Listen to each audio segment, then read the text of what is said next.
I think now this brings me to the last question that I wanted to ask was, now, if there is one thing that you want to share, like, why is Kailasa so important right now?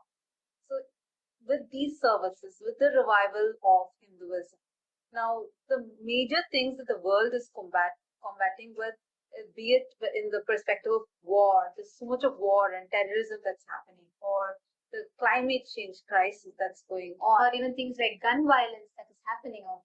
So now for all of these, is Kailasa a global solution?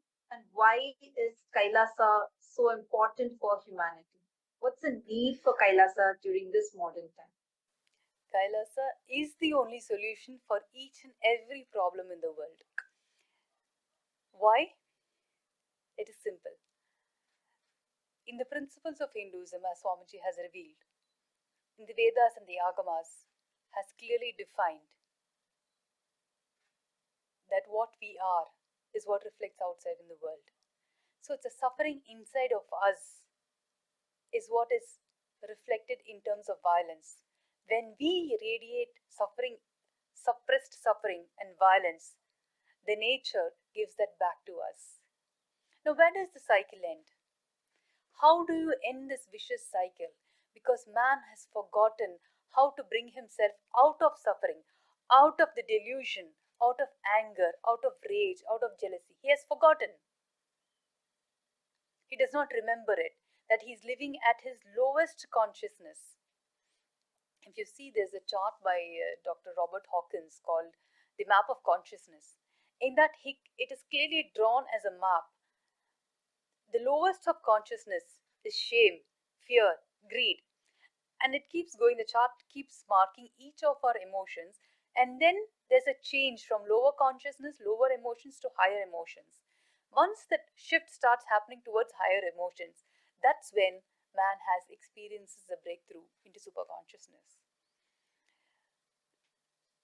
As long as each and every human being is still suffering from this suppressed suffocation, suffering, rage, violence, jealousy, greed, fear, anger, today and in the future, the leaders of the world are going to be molded, modeling, and only radiating these principles.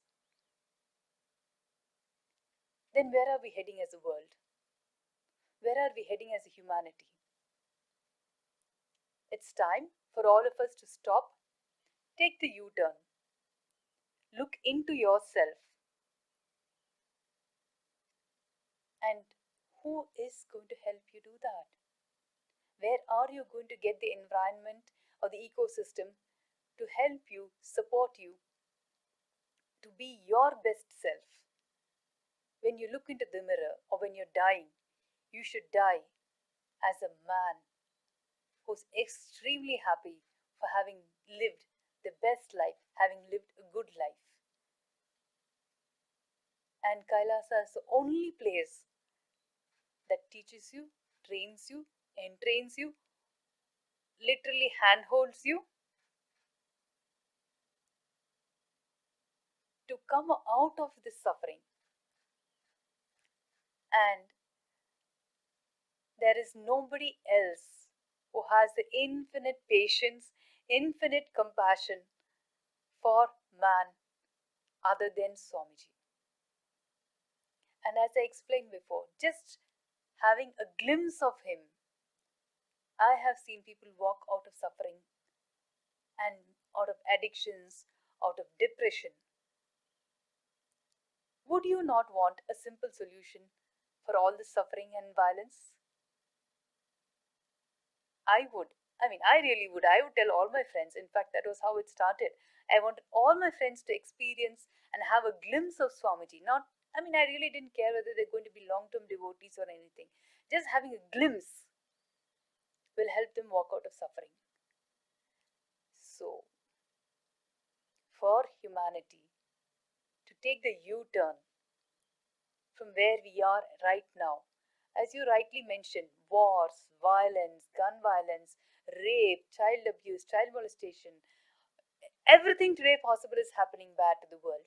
And that is what the nature is reflecting back. So it's a vicious cycle that keeps going.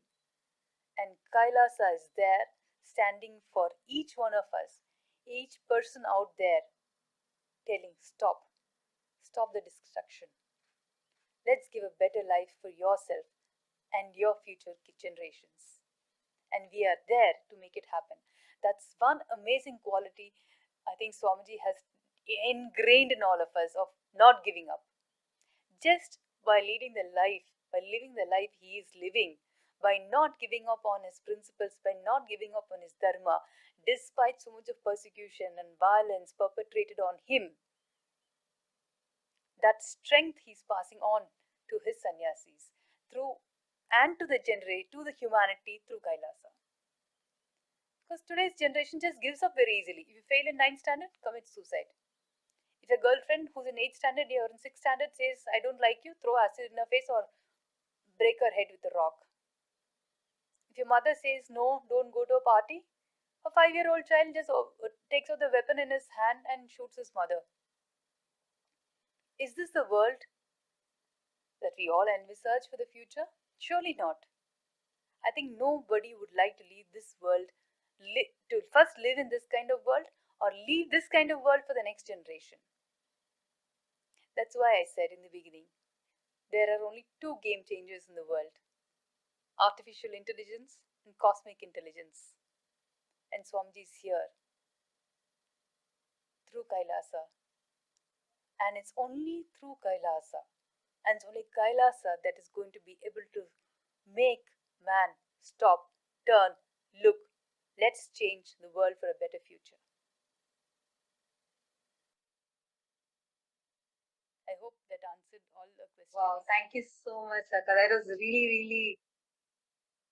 Yes, yes, you did. And you even summed it up very beautifully. And I like that artificial intelligence and cosmic intelligence. And it's time that all of us move towards the cosmic intelligence. So that's really wonderful. And thank you so much. It was really fun and so insightful to know so much in depth about Kailasa from such a senior sannyasi like you, and who's seen the hard work that Swamiji has put in, been a part of this huge revival that Swamiji has been doing and continuing to do for the sake of Hinduism and for the sake of humanity at large. And most importantly, the way you took us through, like each of us, even for us, it was even a lot more understanding as to the principles that we stand on, what Swamiji has envisioned, not just like you beautifully put it, right? It is from Hinduism, from the roots of Hinduism, but to the whole of humanity, giving the best of Hinduism without any kind of discrimination, any barriers, economic barriers, social barriers, no barriers, and giving it to everyone. And you took us through so beautifully, Akan. I'm sure every viewer that watched this would have enjoyed. And we hope each of you who listen to our conversation have gained a lot of insights as to what Kailasa, as the nation, the first nation of Hindus, what we stand for. And stay tuned. We have a lot more coming up, and I'm sure each of you are very, very eager to hear a lot more from Akka. And we have a lot more coming up, so stay tuned. And to receive all these updates, make sure that you like, share, and subscribe. And take a moment. If you get a question that you want to know something about Kailas, something about what Swamiji has been doing, take your time, leave your comment, and we will see you in our next video to give you the answers. We'll have Akka sharing much deeper insights for all the questions that you're asking. Thank you so much.